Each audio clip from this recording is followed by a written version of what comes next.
Հայաստանի Հանրապետությունը որպես անկախ եւ ինքնիշխան պետություն չկայանա եւ Հայաստանի Հանրապետությունը կայանում է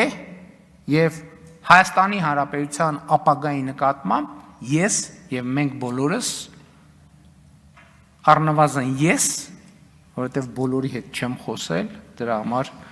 իմ անունի այս թեմայով շատ մանրամասն չեմ խոսել, ավելի լավատես եմ, քան երբևէ եւ ելի ուզում եմ ասել, որ սա ոչ թե անհաջողության, այլ հաջողության պատմություն է եւ սա է իմ այս պահի ամենակարևոր արձանագրումներից մեկը։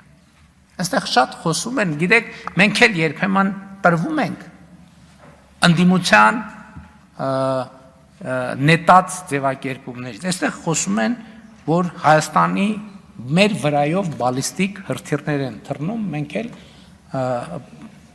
Հայաստանի վրայով ոչ մի բալիստիկ հրթիռ չի թռնում, ընդհակառակը Հայաստանի վրայով թռնում են օդանավեր այն քանակության, որ Հայաստանի պատմության մեջ երբեք չի թռել, բայց ես չեմ ուզում սա ներկայացնել որպես հաջողության պատմություն այս տրամաբանությամբ, բայց ուզում եմ ճշգրտել, որ մեր վրայով բալիստիկ հրթիռներ չեն թռնում, եւ ես ուզում եմ ուրիշ բան ասել ձեզ, որպես Հայաստանի Հանրապետության վարչապետի պաշտոնը արդեն 7 տարի զբաղեցնող մարդ։ Հայաստանի Հանրապետությունը երբեք միջազգային իրադրություններին եւ իրավիճակներին, տարածաշրջանային հնարավոր խնդիրներին այնքան պատրաստված չի եղել,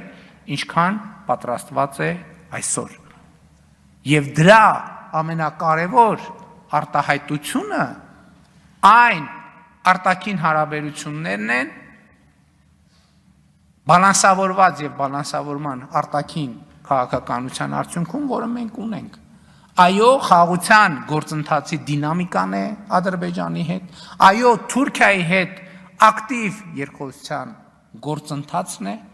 այո, տարբեր ուղղություններով մեր հարաբերությունների եւ մեր վիճակի կարգավորումը եւ մեր միջազգային հեղինակության աներկբա եւ աննախադեպ բարձրացումը։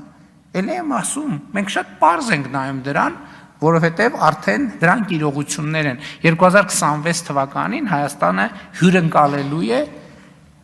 համաշխարհային մակարդակի երկու կարևորագույն իրադարձություններ՝ եվրոպական քաղաքական համայնքի գագաթաժողովը եւ կենսաբազմազանության COP17 համաժողովը։